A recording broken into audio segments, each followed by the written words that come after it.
A gente, quando consegue fazer com que a nossa empresa, que na verdade é gerenciar o nosso principal ativo, que é o nosso conhecimento, a gente consegue fazer com que a gente possa cobrar mais por isso e com isso transbordar mais, você consegue atender melhor, você consegue comprar uma máquina mais moderna, você consegue dar um atendimento melhor. O nosso próximo paciente, né, ele obviamente ainda não é nosso paciente. E você não sabe onde ele está. E se a sua secretária, a sua atendente de WhatsApp ali, ela não representa você, pronto, né? Você pode perder o seu paciente antes mesmo dele ser seu paciente. Por exemplo, eu atendo o convênio e eu vou parar de atendê-lo. Já existe naturalmente nesse movimento uma adição de valor. Tem colegas ortopedistas que têm que atender 450 pacientes por mês para triar a cirurgia que vai fazer. Cara, não existe atendimento humano de qualidade, não existe atendimento médico num volume assim.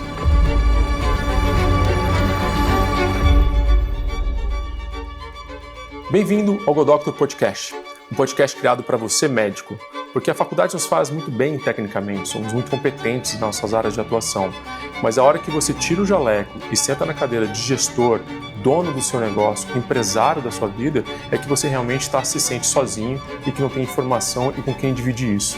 E a nossa ideia aqui é trazer para vocês pessoas para você se inspirar, para você aprender, para você poder pegar detalhes, que realmente saia desse episódio com para casa do que fazer, o que colocar na sua clínica na próxima segunda-feira, colocar amanhã mesmo em pauta, dependendo de quando você estiver ouvindo a gente aqui, você consiga realizar esse sonho de ser um médico de sucesso e fazer com que a sua empresa seja uma empresa bem-sucedida. Não só para você, mas para os seus colaboradores e para todos os clientes que você está atendendo. Esse é o GoDoctor Podcast. Toda terça-feira. Assista o completo agora. Hoje eu tenho um prazer gigante de receber aqui amigo, formamos juntos, a vida foi nos colocando juntos na faculdade, depois de muitos anos somos parceiros aqui, a Dermato e a cirurgia plástica estão andando juntas o tempo todo. Dr. Renato Soriani, obrigado pela sua presença. Dr. Renato, todo mundo já conhece muito bem ele, mas só algumas coisas aqui.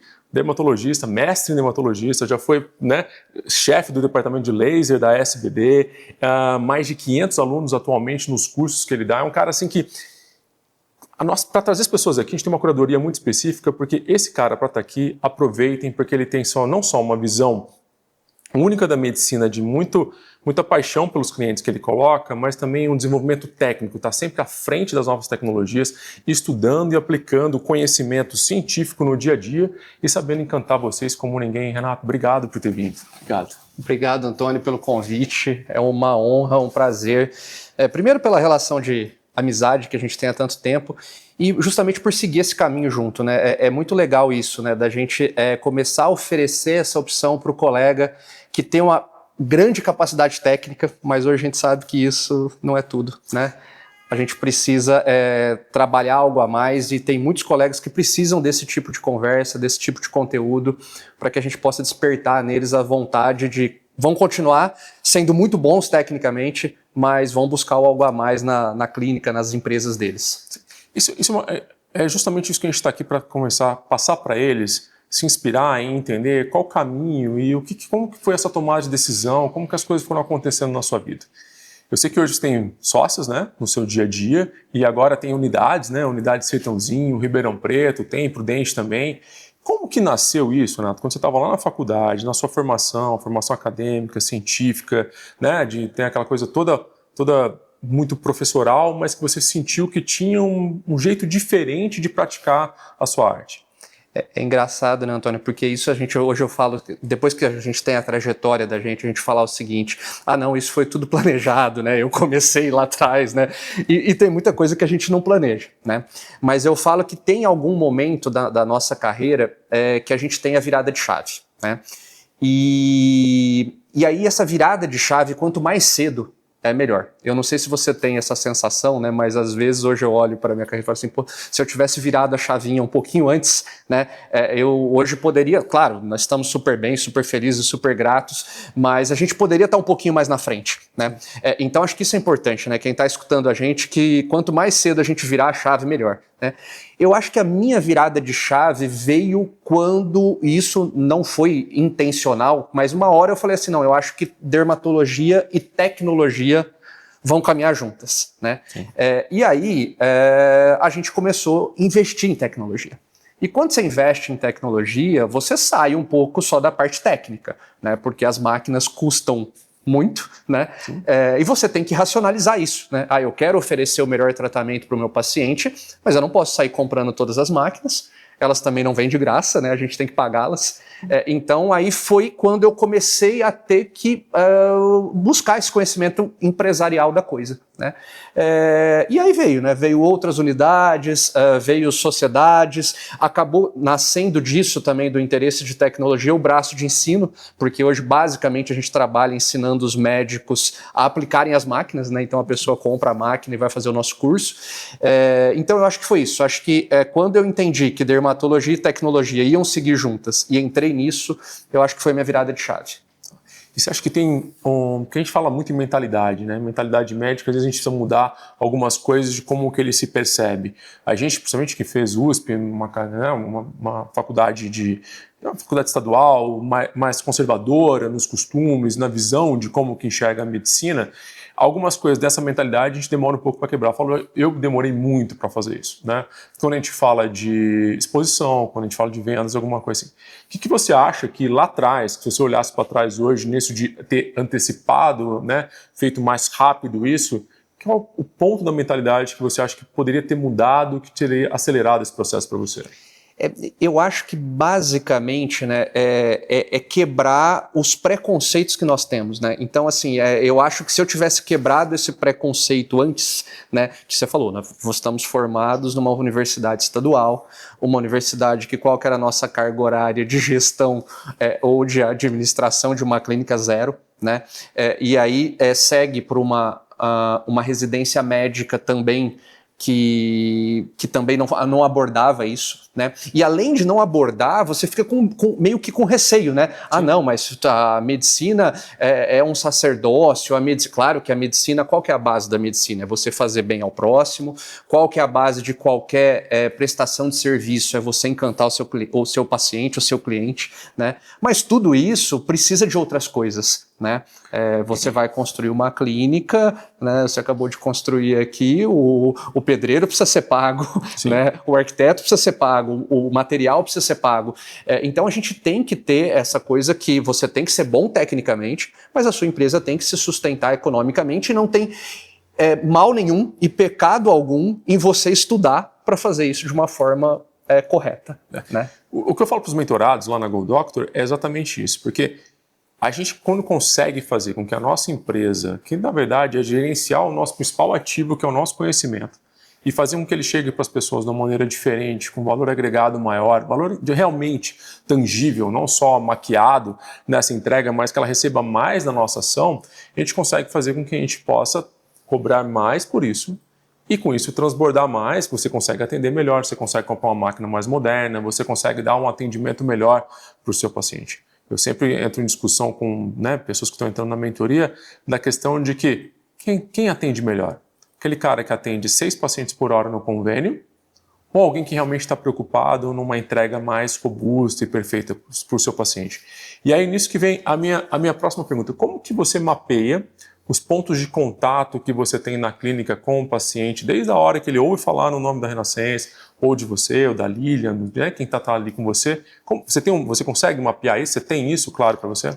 A gente tem muito claro isso de jornada, né? Porque eu falo que o nosso próximo paciente, né? Ele obviamente ainda não é nosso paciente. E você não sabe onde ele está. Né? Então, acho que isso você tem que ter uma linearidade de comunicação, porque, por exemplo, hoje o que vai aparecer no seu Instagram, ele vai estar triando o seu próximo paciente. Né? Então, se você vai lá e faz uma comunicação diferente daquilo que você almeja, você vai trazer pacientes que não são aqueles pacientes que você almeja. Sim, né? Sim. E sem juízo, porque existem profissionais para todos os tipos de pessoas, né? A gente tem uma visão muito particular sobre isso, né? Que tem paciente para todo mundo, né? Mas eu acho que você tem que cuidar, desde quando alguém está lá olhando o seu Instagram e o que você está comunicando, né? E depois você, a partir do momento que ele vai ter o primeiro contato com a sua clínica, ele já vai estar te julgando, né? Porque se ele manda uma mensagem lá, ele viu no Instagram, doutor Antônio aqui falando de mama, achei interessante, vou mandar uma mensagem para tentar marcar uma consulta com ele. Sim. Ele não chegou até você. ele está ali no começo. E se a sua secretária, a sua atendente de WhatsApp ali, ela não representa você, pronto, né? Você pode perder o seu paciente antes mesmo dele ser seu paciente, né? E aí, quando ele chega na clínica, aí que você tem a oportunidade da experiência mesmo, né? Você tem que pensar em tudo, né? E sempre melhorar, né? Eu falo que é o seguinte, a gente tenta a excelência todos os dias, mas a gente quase nunca chega nela, né? Sempre tem algo a melhorar, sempre tem... E isso é muito interessante, porque é o que a gente, às vezes, quando está buscando um prestador de serviço, você quer um serviço bom tecnicamente, mas você quer se sentir bem, né? Hoje a qualidade do nosso atendimento não é, claro, que predominantemente é fazer uma bela cirurgia no seu caso, né? Mas todo o resto conta, né? Eu vejo às vezes assim, sigo você, claro que eu vejo, por exemplo, o paciente vai lá escolher a música que ele gosta quando ele está se preparando para a cirurgia. Isso, falando de uma forma, alguém pode falar assim, não, mas que frescura, né? Caramba, não é frescura. Isso você vai impactar no resultado dele. Né? Então, eu acho isso fantástico. Acho que você tem que... É uma busca incansável, né? Desde quando você está falando no Instagram até no pós, né? Isso é uma coisa também muito importante na sua área, na nossa também, né? Fez o procedimento. Quantas vezes você já não deve ter ouvido falar um paciente falar assim, fui naquele médico, mas é muito legal antes do procedimento. Exato. Depois que ele fechou a cirurgia e que ele operou, ele não está nem aí para mim, né? Isso muda muito, né? Então, o pós-tratamento também é uma coisa muito importante. Você falou, tem um monte de coisa que eu quero conversar com você, que eu quero extrair a sua visão sobre isso, mas vamos pegar esse último gancho. Pós-tratamento, eu vi um exemplo uma vez que a maioria dos acidentes que acontecem em escalada é na descida. Você já está cansado, você já passou por aquele momento de superação, você está menos atento, e a pessoa faz um paralelo com o atendimento, com a venda, com o follow-up, com o pós-atendimento, né? E principalmente na área da dermatologia, que eu acho que tem muita gente aqui que tem áreas assim também, onde você consegue manter esse paciente por mais tempo, que a gente chama de LTV. Esse paciente ali, agora que foi acolhido por você, foi encantado por você, ele consegue ficar mais tempo ali dentro. Se você pudesse dar uma dica para quem está vendo a gente aqui, 2 principais coisas, pontos de atenção que você foca muito na hora que você vai pensar em manter esse paciente encantado e assistido por mais tempo, que dica que você daria? Eu acho que é proximidade, né, Antônio? Eu acho que o paciente, assim, é claro que a gente tem uma vida corrida, você não consegue, mas assim, você tem que mostrar de alguma forma para o seu paciente que você está perto dele. Olha, fiz o seu procedimento, mas estou aqui. Né? E claro, a gente não consegue mandar mensagem para todo mundo todo dia, mas você consegue treinar o seu time para o seu time mostrar que você está próximo. Né? Eu acho isso importantíssimo, então demonstrar proximidade. E acho também que tem uma coisa que é o seguinte, né? Às vezes, principalmente em estética, né, que a gente tem muito do subjetivo, né? A gente não pode, em situações às vezes que não deu tudo certo, a gente abandonar o paciente. Né? Então a gente não pode medir esforços para que a gente entregue o resultado que ele almejava e seguir nisso. Então acho que é proximidade e humildade de saber que quando não dá certo, a gente pode buscar o melhor resultado e com isso manter o paciente. Não, perfeito. Você falou uma coisa aí importante que até na resposta anterior eu queria chegar nisso. Porque você, empresário, está expandindo unidades, não sei o quê, e a gente sabe que para conseguir alcançar mais pessoas, a gente precisa de mais gente do nosso lado. Time, você falou time. E tem muita gente que está aqui que às vezes está numa fase de contratação, é só ele, a secretária, e agora está começando a entender que vai precisar de mais gente para ajudar, ou na parte de comunicação, ou na parte de vendas. Como que você escolhe essas pessoas? É a minha primeira pergunta. E depois, como que você faz o onboarding delas? Por exemplo, você acabou de fazer uma expansão para Sertãozinho, por exemplo. Como que você faz essa triagem? Como que as pessoas chegam a você? O que você tenta buscar na hora que está entrevistando elas? Eu acho assim, né? Uma coisa fundamental, né? Parece até um pouco romântico, mas eu acho assim, né? Se numa entrevista você conseguir avaliar principalmente questão de caráter, né? E isso você consegue avaliar até mesmo conversando com outras pessoas, aonde aquela pessoa trabalhou, o que ela fez, capacidade dela ter um fit cultural com você, com a empresa, né? Não adianta nada você, eu quero um atendimento focado no cliente, aí você traz uma pessoa que lá na entrevista você percebeu que ela não vai focar no cliente nunca, né? Tem muito aquela história da pessoa que vai, eu preciso de uma gerente comercial, né, que vai negociar ali com o meu paciente os valores e tal, e aí ele vai e fala assim, não, eu vou trazer a moça da concessionária de carro ou a moça da joalheria, e às vezes vem com uma pressão, né, de metas, de venda, uma cultura muito forte, e aí você vai ter um conflito, né, porque é totalmente diferente. Sim. Então eu acho assim, caráter, né, cultura, e uma coisa que eu gosto muito de falar que é brilho no olho, né? Aquela pessoa que na entrevista você vê que o olho está brilhando, que vai ser aquela pessoa que vai entregar um pouco mais, e isso é cada vez mais difícil, né? Eu falo que na nossa geração, né, a gente fazia o quê, né? A gente fazia o trabalho bem feito, Sim. sem saber quanto a gente ia ganhar, e se alguém resolvesse pagar depois, tudo bem, né? Hoje a geração é o contrário, né? Hoje a geração faz o seguinte, então, quanto que eu vou ganhar primeiro, antes dela provar que ela sabe fazer bem feito, né? Mas eu acho assim, sem caráter e sem cultura, eu falo isso muito também na hora de desligar, né? Porque eu falo que o que desliga alguém de uma empresa é fit cultural, ou seja, olha, você não tem o fit nosso, e aí, claro, o desempenho também, né? Sim. E na questão de onboarding, né, da entrada do funcionário na clínica, eu acho que você tem que treinar muito, né? Então, assim, por exemplo, você falou da unidade Sertãozinho, né? Quando a gente foi abrir Sertãozinho, hoje a gente tem uma equipe lá, uma equipe pequena, de 3 funcionários, a equipe passou 3 meses aqui. Então, antes de nós abrirmos lá, quando abriu, já estavam com toda a cultura, já tinham muito... Então, acho que isso é muito importante, né? Você tem que treinar. E treinar também com relação à cultura, né? Então, tem um manualzinho lá, né, para entrar na empresa, tudo. Eu acho que isso é fundamental. E você tem rotina de reunião semanal? Como é que funciona a rotina do clínica? Hoje, como que a gente faz, né? Hoje eu acabo fazendo minhas reuniões da clínica mesmo, né? Não dos outros negócios, mas da clínica sempre segundas-feiras, né? Então, a gente tem uma reunião que é o clássico lá, o All Hands, né? Que vai todo mundo junto. Depois eu faço algumas reuniões específicas, né? Então a gente tem reunião com o pessoal que está mais hoje com os diretores, que a gente chama. Depois eu faço reunião com o time também de comunicação em redes sociais, porque é importante, né? E aí depois, ao longo das semanas, aí existem outras reuniões que aí já não são com a minha participação, que são reuniões diárias, 15 minutinhos ali, todo mundo em pé para fazer um alinhamento para o dia. E também a gente tem as reuniões aí com o time de RH, que faz o 1 a 1 ali com todo mundo, né? Então, dessas reuniões hoje eu não participo mais. Sim. Mas pelo menos 1 hora com todo o time, segunda-feira, é a primeira tarefa do dia, 8 horas da manhã. Sim. Isso é impressionante porque, assim, eu acho que a paciente sente essa união, sente que está todo mundo vibrando a mesma energia, sente que está todo mundo empolgado. E também o que eu notei, o time não para de crescer, né? Então o time está crescendo cada vez mais.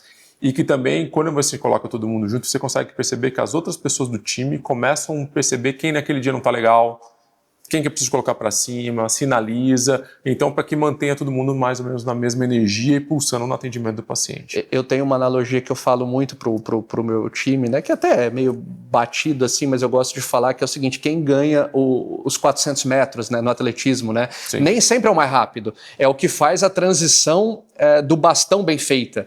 Né? E isso dentro de uma clínica, né, a moça que está na sua recepção, se ela não passar o bastão para quem, por exemplo, vai ser o próximo ponto de contato do cliente, sei lá, quem vai tirar foto ou quem vai acompanhar, se ela não passar o bastão direito, vai gerar uma quebra. Né? E essa quebra às vezes mata a qualidade do seu atendimento. Então, quando você coloca todo mundo, né? Não, olha, ontem teve a dona Joana aqui, ela saiu meio estranha, ela não gostou muito do atendimento. Mas o que aconteceu? Aí todo mundo, aconteceu isso. Não, tá vendo? Foi aqui. Né? Então, eu acho que essa visão de todo mundo ajuda muito. Tá. E que é justamente aquela hora que você falou, que nunca está pronto, né? É um consertar, um eterno alinhamento de tudo, porque é um organismo vivo a empresa. E aquilo que você falou também, que eu queria pegar um pouquinho da sua visão, porque é o seguinte: a gente trabalha com estética, tem muita gente que não assiste, a gente trabalha com estética também, mas tem muita gente aqui que não. Ginecologistas, oftalmologistas, outras áreas que não tem uma relação de um apelo daquela necessidade estética tão grande assim, que às vezes move a paciente de uma maneira mais fácil. Como que você acha que nessa comunicação que você falou lá atrás do Instagram e posicionamento, que faça com que você consiga se diferenciar do outro profissional do mercado? O que você tenta buscar para mostrar? É tecnologia? É uma comunicação? O que é o segredo? Eu tenho uma visão assim de rede social, né, Antônio, que eu acho que eu prefiro muito a visão mais vamos dizer assim, mais suave, mais tranquila, sem nenhum tipo de conteúdo mais apelativo ou às vezes de conteúdo polêmico para trazer essa audiência, né? Então, eu acho que esse é o caminho mais saudável, né? E dentro desse caminho, você precisa ter alguma forma de chamar a atenção ali das pessoas, né? Então, eu acho o seguinte, é constância, tá? Então, assim, por exemplo, você vai um oftalmo, vamos dar um exemplo, né? Como que ele vai trazer o paciente para ele, sendo que não é estética e tal, vamos supor, especialista em retina, né? Então, a primeira coisa é constância. Se ele não falar todo dia de retina ali, ele não vai engajar, né? E eu acho que nesse ponto você tem que buscar uma tradução, um equilíbrio entre, eu tenho mostrar a capacidade técnica, sim, mas também não pode ser aquele técnico que ninguém quer assistir, né? Então você tem que traduzir isso um pouco para uma linguagem mais simples, né? Mas eu não gosto muito de perder esse conceito de ter uma coisa de uma parte técnica muito boa e também não se transformar esse conteúdo num conteúdo raso. Hoje tem muito, né? Sim. E claro, caminhos, né? Mas eu falo o seguinte, né? Hoje o que é importante para o nosso negócio são pacientes, né? Então, claro, seguidor massageia o ego, né? Você vê lá tal, mas não adianta nada você também, a não ser que você vá trabalhar realmente como influencer e sim, o seguidor vai te trazer dinheiro, né? Sim, sim. Agora, o seguidor, para ele virar seu paciente, precisa de uma relação de confiança, né? Mas é constância. Tem gente que quer fazer milagre, né? Na rede social, não, vou aparecer lá uma vez por semana e isso vai dar certo. Não vai. Não. E você está nisso faz tempo. Eu lembro que você é um dos caras que eu me inspirei quando eu comecei a mexer com redes sociais, já estava lá, já estava trabalhando com isso. E a gente sabe realmente o que você falou agora é muito verdade. Não é o número de seguidores, não é o post com um grande engajamento, que assim, tem a intenção da presença na mídia social, na minha vez, são duas coisas. Primeiro, transmitir conhecimento. A pessoa vai te usar, às vezes, como um gabarito ali para uma coisa que ela viu, uma mensagem, um outro post. Vai ter um lugar onde ela sabe onde a informação é um pouco mais séria, que está um pouco mais detalhada para ela ali. E a outra coisa é justamente isso, fazer com que aquele paciente que um dia vai se tornar seu paciente comece a se encantar e tenha a oportunidade de conhecer melhor. Eu não sei com você lá, mas comigo acontece várias vezes, a pessoa fala assim, cara, isso faz tanto tempo. Já são íntimos, né? Já são íntimos. Já sei, aquele dia que você foi viajar e como é que aquele... Já sabe, são íntimos. Né? Às vezes sabe os filhos da gente, o que os filhos fazem, né? Tudo certinho. Então, e isso, né, é uma coisa que eu acho que também é um fator muito importante na hora da consulta, né, Antônio? Porque... Veja bem, no meu caso, né, eu sou um dermatologista, assim, adepto muito dos resultados naturais, das coisas naturais. Então, e eu tento comunicar isso em toda hora que eu vou falar na rede social. Por quê? Para mim isso é muito bom, porque eu não vai dar certo se uma paciente que adora lábio exagerado for me procurar como uma referência para isso. Eu não vou atender ela. Sim. Assim, não vou atender o que ela espera. Claro que vou atender, vou conversar, mas não vou conseguir atender o que ela está procurando. Só. Porque eu não faço isso exagerado, né? Agora, assim, alguns colegas podem gostar de fazer preenchimento labial com grandes volumes. Então, ele já comunica isso na rede social, porque isso já ajuda a gente na consulta, né? Por exemplo, quantas pessoas devem chegar para fazer cirurgia de mama com você e já sabem o jeito que você faz a técnica, o jeito que você pensa, o jeito que não sei o quê. Tem umas que já vêm até assim, nesse caso que nem o meu, você deve fazer isso, né? Entendeu? Não, exatamente. A gente consegue começar, a intencionalidade da comunicação ali é começar a triar o paciente que tem o nosso perfil, que bate com a nossa personalidade, que é aquele paciente que a gente gosta de operar. Qualquer colega nosso aqui tem um paciente com que ele gosta, aquela cirurgia que ele gosta mais de fazer, aquele procedimento, o jeito que ele gosta, isso tem um perfil de paciente também. Eu acho que nessa comunicação tem esse alinhamento. Mas eu queria te perguntar uma outra coisa, como que você enxerga a questão da ser um super especialista dentro da especialidade? Se isso é uma necessidade no seu modo de enxergar ou não, como que você complementa isso? Você de repente complementa com sócios que fazem as outras áreas? Como é que é a sua ideia sobre isso? Eu acho, né, Antônio, que isso é uma coisa da medicina, né?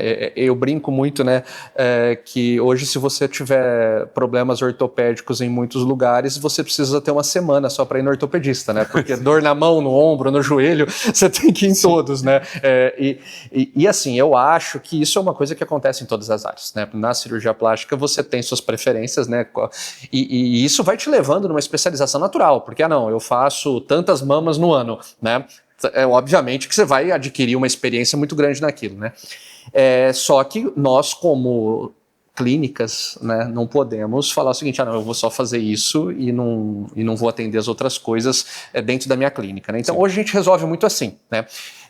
Então, por exemplo, hoje eu trabalho muito com tecnologias, né, com injetáveis, né, e agora vou muito para o lado também dessa parte regenerativa, né? Então a gente faz aí o nanofat, essas coisas, né?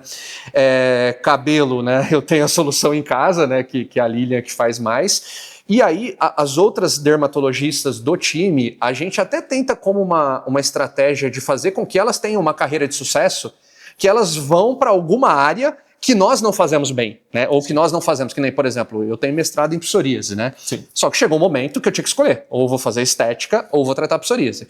E aí a Giovana, que trabalha lá conosco, assumiu essa parte da clínica, né? Então a gente continua tendo o tratamento com doenças lá, com psoríase, sim, só que outra pessoa faz, né? A gente tem, por exemplo, agora nós vamos ter lá a parte de transplante de sobrancelha, né? Nós trouxemos também a outra Giovana que faz isso, né? Então, acho que isso é uma forma de crescer, né? Você, até para a carreira deles, né? Então, por exemplo, que não tem, alguns vão querer ser donos de clínica, quase não dá dor de cabeça, né?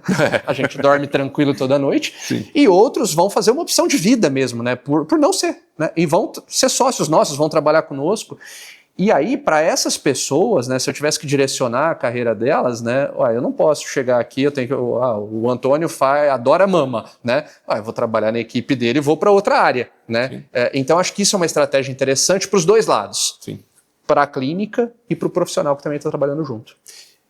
Nesse segmento, eu estou lembrando uma mentorada minha que tem muita... Ela é muito resistente, ela é muito difícil eu conseguir fazer com que ela enxergue o próximo passo, que é um pouquinho do que a gente conversou até agora aqui, que é o seguinte: para crescer, não só a empresa, mas crescer profissionalmente, a gente precisa de pessoas, mas não só pessoas, os colaboradores das outras áreas da clínica, mas às vezes de médicos do nosso lado, que vai fazer com que a gente tenha um ecossistema que consiga atingir mais pessoas, atender pacientes ou todas as demandas que eles possam ter, a gente tem um portfólio de oferecer coisas diferentes para eles. Só que eu vejo muito, não só dessa doutora que estou lembrando agora, mas muitos mentorados do Go Doctor, a questão de medo. Medo do seguinte: eu vou colocar aqui dentro da clínica, vai crescer, vai fazer um nome e depois vai embora e vai me levar meus pacientes. Eu tenho uma visão disso, eu queria entender como que você enxerga isso. Se você enxerga isso um risco, se não é, como que você faz para se defender, como é que você enxerga isso? Então, Antônio, eu acho isso, é claro que se você for olhar friamente, o risco existe, né? E assim, eu falo que nem é um risco que tem a ver com o outro profissional. Se ele trabalha com você muito tempo e ele faz um bom atendimento, é lógico que se um dia ele sai, algumas pessoas podem optar a continuar com ele. Mas assim, eu sinceramente não me preocupo com isso na minha visão de dono da clínica, tá? Porque eu acho o seguinte, né? Ninguém sabe se essa pessoa vai ficar, quanto tempo ela vai ficar, se ela vai sair. E eu brinco muito principalmente com os médicos que vão trabalhar conosco, que eu falo o seguinte, que é como se fosse um casamento, né? Sim. Você tá casado com a Ana, eu tô casado com a Lilian. Tem que ser, enquanto for bom para os dois estarem casados, que ótimo, né? Faz sentido. Sim. Agora, se a relação em algum momento começa a ser muito ruim para um ou para outro, isso vai ter que acabar mesmo, né? Mas eu, sinceramente, eu não perco noite de sono. Eu tenho, por exemplo, a Giovana, que trabalha comigo há mais tempo, já trabalha comigo há quase 6 anos, né? E acho que tem muito tempo ainda para trabalhar comigo, né? Mas eu não me preocupo, sabe, com isso, porque eu acho que... E assim, né? Tem algumas coisas que, por exemplo, lá na clínica, né, o investimento em tecnologia é muito alto, né? Então, também existe se a gente for pensar ali nas forças, né, de um negócio, você tem uma barreira de entrada, né, porque não é fácil a pessoa sair comprando todas as tecnologias, isso dá muita dor de cabeça. Então também às vezes é muito confortável, né, para a pessoa trabalhar com a gente. Né? Então eu sinceramente não me preocupo com isso e acho que isso é um pensamento assim, quem tiver esse pensamento acho que tem que abrir um pouco a mente, porque isso limita crescimento, né? Isso limita muito crescimento. Né? Duas coisas que eu acho que limitam o crescimento, né? Essa questão de ter medo de crescer e de repente alguém te passar a perna.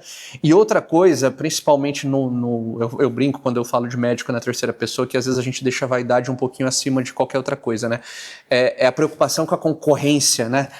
Tipo, não, eu tô mais preocupado com o que a concorrente, entre aspas, está fazendo do que comigo mesmo, sabe? E aí o negócio não vai dar certo. Eu tenho aquela foto clássica do Phelps, né? Acho que é o Phelps tá nadando e ele tá nadando rumo ao pódio e o segundo colocado tá olhando para ver o que o Phelps está fazendo e não vai se guiar por aí. Você tá construindo uma clínica linda. A gente, né, trabalhava no mesmo prédio, eu e ele, eu no primeiro, 11º, né? 13º andar e em frente ali o Iguatemi, uma clínica maravilhosa que tá tomando corpo, a gente tá passo a passo na frente para ir pro clube todos os dias. Eu queria entender como que é seu apetite de risco quando você se vê como empresário? Porque eu vejo muitos médicos que estão aqui que têm esse receio. Saiu do convênio? Você saiu do convênio. Como eu saí do convênio antes de pagar. Você também, não foi isso? Foi. Então, me fala um pouquinho do seu apetite de risco para essa visão empresarial. Como que é essa tomada de decisão? Como que você toma ela? Eu até estava conversando isso com a Lília ontem, né? Porque eu acho que eu considero dentro do negócio que eu mais entendo, que é dermatologia e medicina, eu me considero audacioso, né? Mas assim, não é uma audácia que me leva para uma zona de desconforto, assim, eu convivo bem com isso. Mas eu acho que a gente não pode ter medo do próximo passo, né? Essa decisão, a gente fez parte de convênio, saímos antes de terminar o nosso período probatório ali, né? E dá insegurança, né? Quem falar o seguinte, não, eu saí do convênio e não fiquei com medo de no dia seguinte não ter paciente, tá mentindo. Tá. Né? Mas assim, você tem que dar o próximo passo, né? E na verdade, né, Antônio, é um caminho até mesmo para subsistência, né? Porque às vezes o pessoal fala o seguinte, não, você está construindo uma clínica daquele tamanho, ou você saiu lá do prédio para vir para essa, porque a gente quer crescer. Claro que você quer crescer, mas muitas vezes essas mudanças são para oferecer um tratamento de melhor qualidade, para oferecer mais conforto para você. Sim. A gente trabalha pra caramba, né? Você não vai trabalhar num conforto, né? O seu paciente merece o conforto, né? Então, muitas vezes isso parece, não, tá construindo uma clínica lá para... Não é. Às vezes eu até falo isso pro paciente. O paciente fala pra gente, nossa, mas a clínica vai aumentar, vocês vão fazer muito atendimento por hora. Eu falo assim, não é para bagunçar o coreto. Sim. É para oferecer um melhor atendimento, né? Agora, o que eu acho hoje que eu tenho que ter mais risco, né, quando eu mexo com tecnologias, né? Porque hoje quando a gente falava em tecnologia de dermatologia, o payback, a análise era em torno de 5 anos, cara. Hoje, algumas tecnologias que são muito, que a gente fala aí de hype, né, tecnologias que estão muito na moda, muitas vezes o negócio tem que ser muito rápido, porque senão você nem conseguiu fazer quitar aquela tecnologia e já está comprando outra. Né? Então hoje, para usar um termo aí, o CAPEX, né, de uma clínica dermatológica, ele é muito complexo, né? Porque você tem que trabalhar com um reinvestimento em tecnologia muito grande. Né?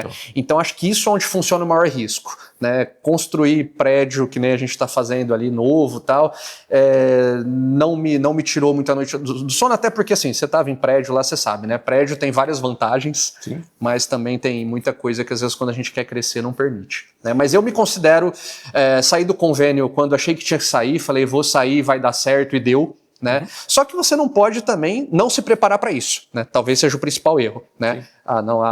Tem alguém escutando hoje a gente que de repente está atendendo convênio, sei lá, é um endocrinologista que atende convênio e que quer quebrar esse ciclo, né? E por quê? Quebrar porque não gosta do paciente do convênio? Não é isso, é porque ele quer qualidade de vida, quer atender menos, ser melhor remunerado e conseguir mostrar o que ele tem de melhor. A pessoa tem que se preparar, né? Não vai pegar amanhã e falar o seguinte, vou sair do convênio, e tem que se preparar. né?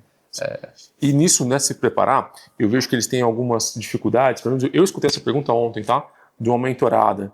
Mas e aí, como que eu precifico? Como que eu vou fazer com que eu apresentar o meu valor do que eu faço? Como é que eu vou conseguir fazer? Como é que eu vou conseguir vender o meu procedimento? Porque o que eu falo para os mentorados é o seguinte: o convênio, ele na verdade, você já está vendendo, mas fez um acordo com o convênio do quanto que ia custar, né? E a outra coisa, o convênio, ele te dá uma comodidade grande porque ele te gera demanda. Então parece que você está atendendo, que o seu consultório está cheio, que você está produzindo, e você colocar na ponta do lápis o tanto de hora trabalhada, o que você está fazendo, e às vezes a qualidade que você entrega para o seu paciente está muito aquém daquilo que a gente se propôs a fazer quando a gente entrou na faculdade lá. Pode falar? Não, 2000 ou não? Pode. Já pode, né? Pode. 20 então, aninhos de formado e isso também. Então, assim, aí acho que a grande dificuldade deles é se posicionar para conseguir atrair esse paciente que está disposto a pagar por um serviço que, teoricamente, o convênio também oferece. E aí que vem a questão do que a gente estava conversando um pouco mais cedo, de a gente ter na comunicação muito claro que o que a gente está fazendo agora é muito além daquela commodity de uma seringa. Você não está vendendo 1 ml, você está vendendo os anos que a pessoa voltou. É isso que você coloca lá, não é? É exatamente. E eu acho, né, que essa história do agregar valor, né, quando você tem uma situação assim bem prática de, por exemplo, eu atendo o convênio e eu vou parar de atendê-lo, já existe naturalmente nesse movimento uma adição de valor, né? Sim. Porque assim, provavelmente, para o negócio fazer um pouquinho de sentido, no convênio você está atendendo muitos pacientes por hora, a sua secretária provavelmente não consegue dar uma eficiência de atendimento, você atrasa, isso incomoda, entendeu? Então assim, só de você já falar o seguinte, olha, já mudou aqui, eram 5 por hora, agora são 2 por hora, daqui um pouco é 1 por hora, daqui um pouco é 1 a cada 2 horas, né? Então eu acho que só essa mudança, e no começo você tem que fazer um cálculo simples, né? Você atendia, sei lá, 20 por dia, você não vai continuar atendendo 20, né?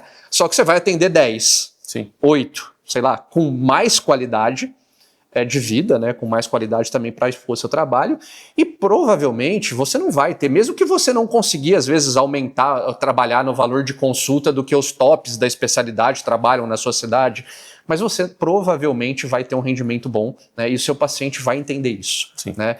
Então, eu acho que essa preocupação, né? E tem uma estratégia, agora sendo bem prático, né? Você sai do convênio, você tem uma carteira ali de pacientes que são do convênio, mas que vão querer ficar com você.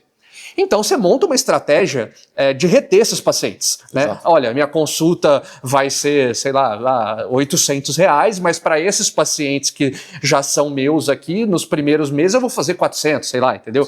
Então isso você já retém. Isso permite você manter uma carteira para você conseguir seguir.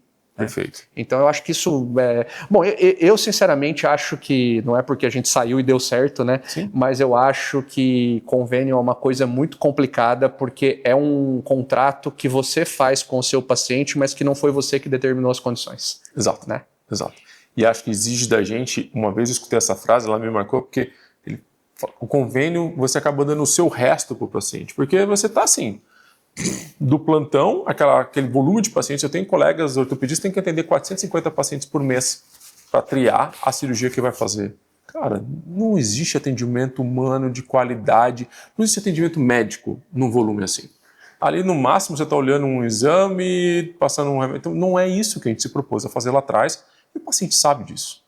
O paciente sabe disso. O paciente, quando ele paga mais por uma consulta, paga mais no procedimento, é porque ele sabe que o cuidado está muito além do que ele está pagando na consulta. O cuidado global que ele está recebendo ali é muito maior que tudo isso. E uma coisa, né, Antônio, que eu acho que é super importante no mundo atual, que ninguém põe isso na ponta do lápis, que é o gerenciamento de risco, né? Porque qual que é? A gente se formou, a gente tem um diploma, a gente tem um CRM. Sim. Se acontecer alguma coisa da gente não ter mais esse CRM, a gente não consegue mais trabalhar. Exato. E outra coisa, hoje tem os problemas de mídias, né? Que é a mesma coisa que as notícias boas vão muito rápido, as notícias ruins também vão muito rápido. E se você começa num atendimento, por exemplo, um colega ortopedista que atende ali 450, 500 pacientes no mês, a chance de erro dele, né, é muito maior. Sim. E de repente ele acaba com a carreira por conta disso. Sim. Né? Porque toma uma conduta errada e isso acaba virando um problema, então tem que tomar muito cuidado. Né? Eu acho que tem que colocar muito na ponta do lápis essa questão de risco e a gente tem que tomar cuidado, é uma coisa que eu falo muito para residente, né? Porque hoje menos, né? Porque também tivemos uma grande quantidade de médicos formados, hoje a figura do plantonista já não é tão simples, né? A remuneração ali logo... Mas muitos faziam o quê? Terminou a faculdade, não conseguia ingressar numa residência porque estava difícil, começava a dar plantão. Começava a dar plantão, estava ganhando teoricamente bem, tinha emprego, vou ficar dando plantão. Sim. Só que dar plantão com 30 anos é uma coisa, vai dar plantão com 50. Né? E aí a pessoa estagnava a carreira. Né? Então, às vezes a pessoa, não, eu estou com consultório cheio, tenho vaga para o ano que vem no convênio. Para que eu vou abrir mão dessa renda que eu já sei que eu vou ter, né? Mas só que você vai aguentar isso até quando, né? Então é complicado. A gente tem que pensar um pouquinho na carreira no longo prazo, né? Você falando aí dos residentes, do que você tem contato com esses alunos, está pensando na sua carreira de professor internacional. O que você acha que dos médicos que você já teve contato fora, talvez Europa, Estados Unidos, eles têm uma visão muito diferente da prática médica do que a gente tem aqui? O que você traz quando você vem de lá para cá? O que você leva daqui para lá que a gente faz melhor que eles? Eu acho assim, né? O médico lá de fora, tirando alguns raros, né? Eles têm uma visão também bem clássica da medicina, né? Então acho que assim, eu não tenho muitos exemplos lá são poucos os exemplos de colegas que empreendem e que têm esse tipo de sucesso. Né? Agora, o que eu acho, principalmente, que isso daí na cirurgia plástica e na dermato, né? Eu falo muito isso, né? Você também recebe pacientes de fora, tudo, né? E por que essas pacientes fazem isso, esse movimento? É porque o médico brasileiro na estética é muito bom, né? Então, assim, nós temos a Morpheus, né? Fomos sócios um tempo, né? Agora cada um tem a sua, porque o movimento era muito grande. Mas, assim, por exemplo, você pega um colega, e os grandes expoentes, né? Você pega mesmo os grandes expoentes de Morpheus no mundo, eles fazem Morpheus muito pior do que a gente, né? O cuidado que a gente tem na aplicação e a paixão que o brasileiro tem, que o médico brasileiro tem para entregar resultado, né? Na cirurgia plástica também é muito isso, né? Então eu acho o seguinte, lá fora eu acho que a gente aprende pouco com essa coisa de empreendedorismo e acho que na parte técnica a gente mais ensina do que aprende. Perfeito. Pelo menos na nossa área, né? Sim.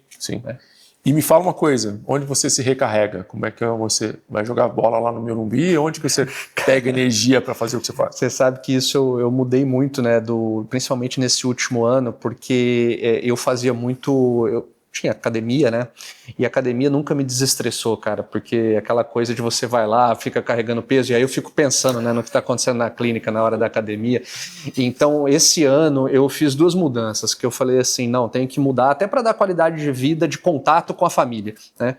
A primeira foi simples, cara, comecei a jogar pickleball, não sei se você já ouviu falar, todo mundo fala que é esporte de velho, mas é um tênis muito famoso nos Estados Unidos, mas é indoor, assim, né, uma quadrinha pequena, parece um paddle, mas Não sabia que tem em Ribeirão? Tem em Ribeirão, tem já várias quadras, e, cara, eu me apaixonei no negócio, esse eu vou com a família toda.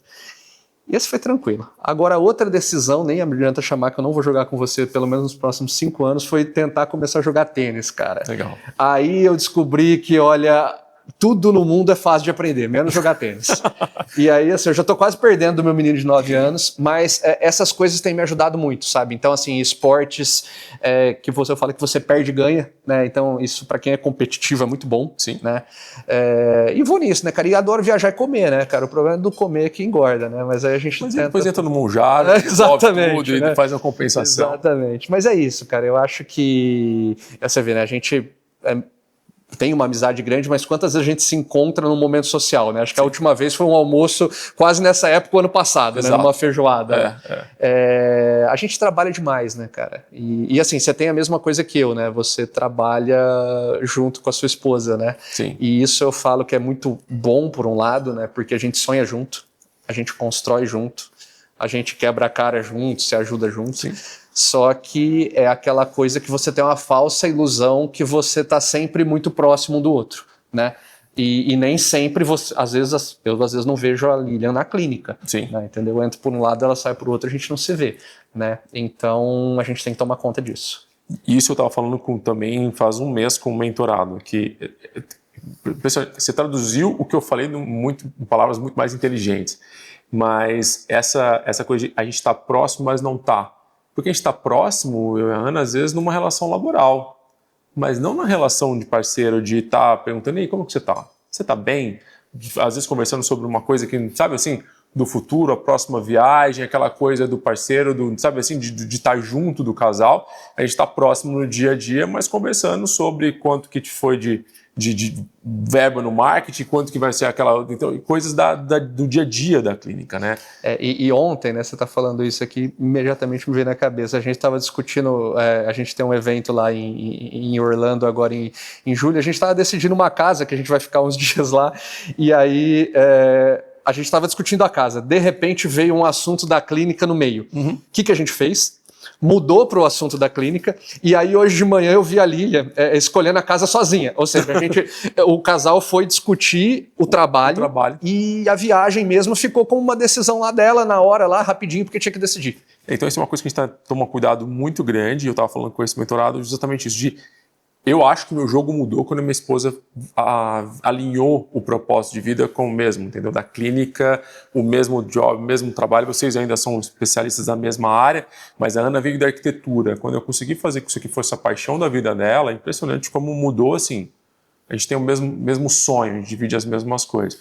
Mas é importante também ter esses momentos de divisão e entender que precisa, Solarzinho vai ficar ali e a gente conversa disso amanhã. Exatamente. Amanhã a gente faz uma reunião. Eu falo, né, Antônio, que discutir o problema do paciente de hoje, né, em casa não é bom. E decidir a compra da ração dos cachorros na clínica também não é bom. Né? Então, se a gente conseguir separar, né, é muito legal. Né? E isso, né, de você ter alguém assim, eu falo que se agrega muito, porque você traz o quê? Uma visão de dono a mais. Né? Porque, claro, muitos funcionários nossos, muitos colaboradores adquirem visão de dono, né? Sim. Mas assim, não é todo mundo. Né? Então, quanto mais visão de dono você tem, melhor. Né? E quem melhor do que ter uma visão de dono do que a sua esposa, né? Então, assim, eu acho que isso é fantástico, acho que isso agrega demais, né?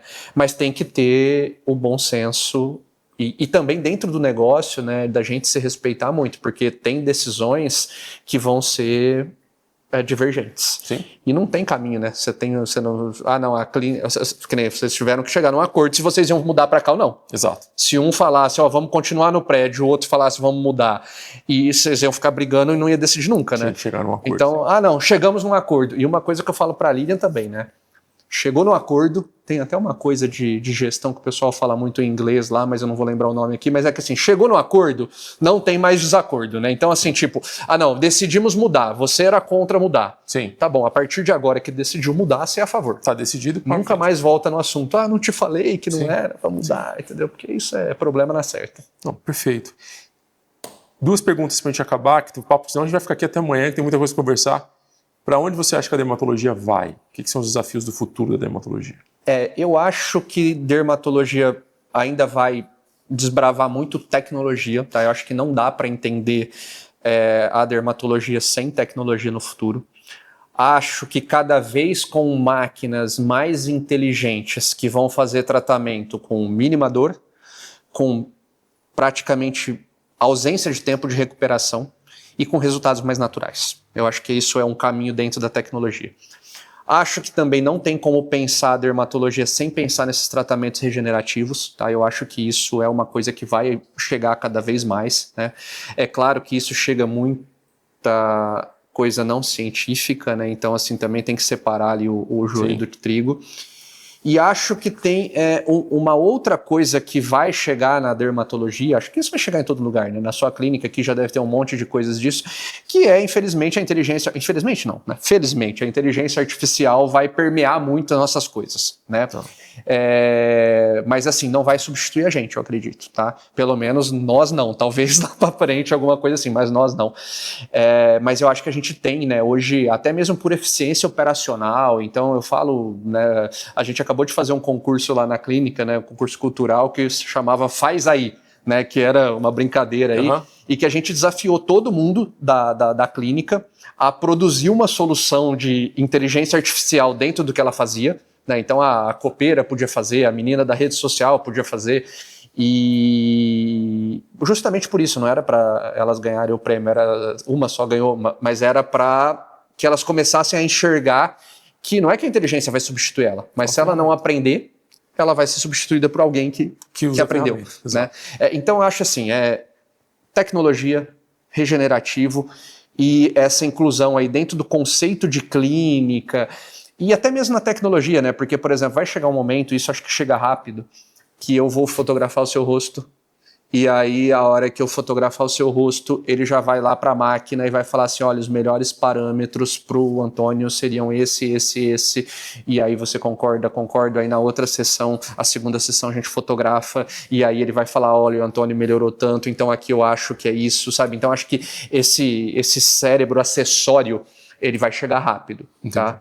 A gente não sabe o custo, né? Que às vezes a gente fala isso, mas às vezes para isso chegar num custo palatável para as clínicas, às vezes não é tão simples assim. Não, perfeito. E para acabar, a gente fala com muitos médicos aqui, obrigado, você transbordou muita coisa, mas se você tivesse que falar uma última mensagem que talvez eu não tenha te perguntado para um médico que está numa tomada de decisão, que está começando, está expandindo, o que é uma coisa que você carrega, um mantra seu, uma coisa que você...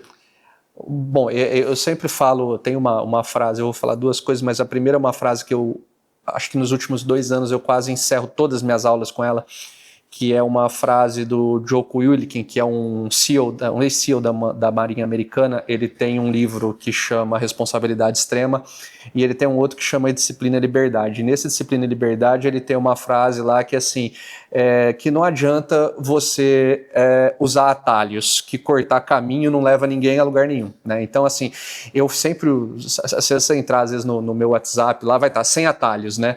Então acho que assim, não tem atalho, né? Primeira mensagem, ou seja, não, eu tô nessa posição. Eu quero chegar nessa posição. Sim. Eu sou um cirurgião plástico, eu quero chegar onde o Antônio chegou, eu sou um dermatologista, eu quero chegar onde o Renato chegou. Não adianta, gente. Transpiração vai... E outra, não vai sentar na mesa onde você vai estar falando o seguinte, né? Olha, minha agenda de convênio é lotada, e aí o outro vai falar o seguinte, não, minha agenda de convênio está quase lotando. Não, você quer sair do convênio. Então você vai sentar na mesa, você vai ouvir quem já saiu e quem vai te dar o caminho. Né? Então isso é importantíssimo, né? E uma outra coisa, até para tranquilizar as pessoas, né, que quando você tinha 3 anos, você fez 4 anos e você cresceu, né? Quando você tinha 3 e você fez 30, você também cresceu. Que crescer não significa dar um pulo significativo, é ano a ano, é coisa a coisa, né? E eu uso muito isso para a clínica, até tem uma coisa assim que aí eu posso terminar só te fazendo uma pergunta que eu acho que é legal a respeito de rede social, de marketing, essas coisas. Eu conheci sua sala aqui, uma sala, né, super bem estruturada, que hoje eu não tenho, né? Praticamente nada externo, né? Eu trouxe tudo isso para dentro do meu time, por acreditar em cultura, né? Então eu sempre falo, quando alguém me pergunta, como que eu vou crescendo nisso? Sempre que você puder, tem as pessoas dentro do seu time, né? A secretária, entendeu? Porque se você pega uma pessoa que não tem a sua cultura, né? Você deve ter sofrido muito, né? Com gente externo falando o que você tinha que falar na rede social, e aí você fala assim, pô, mas não é isso, né? Não é isso que eu acredito, né? Então, mas acho que essa é a mensagem. Não tem atalho e não precisa se preocupar que você é pequeno e que você quer ficar grande, você vai ter que crescer por etapas. Perfeito. Né? E escuta gente que pode acrescentar para você. Perfeito. Meu cara, muito obrigado. Obrigado por ter vindo. Que isso, prazer. Clínica demais. Linda, viu? Parabéns. Muito, obrigado. Parabéns. Poxa, não tenho o que falar, vocês viram aqui, a ideia é trazer convidados com esse peso, com essa bagagem, e essa conversa franca e sincera. Para você, médico, que está na sua hora de tomar a decisão, a gente abordou vários temas aqui, eu sei que algum deles vai te tocar, e se tocou, segue a gente aqui, indica esse podcast para um amigo, divide isso, esse conhecimento. A gente da área médica tem poucas vezes de poder sentar e conversar com um cara do tamanho do Renato que está aqui. Muito obrigado. É isso, obrigado você. Toda terça-feira, aqui de noite, com o Doctor Podcast, para te ajudar na sua carreira médica. Até mais.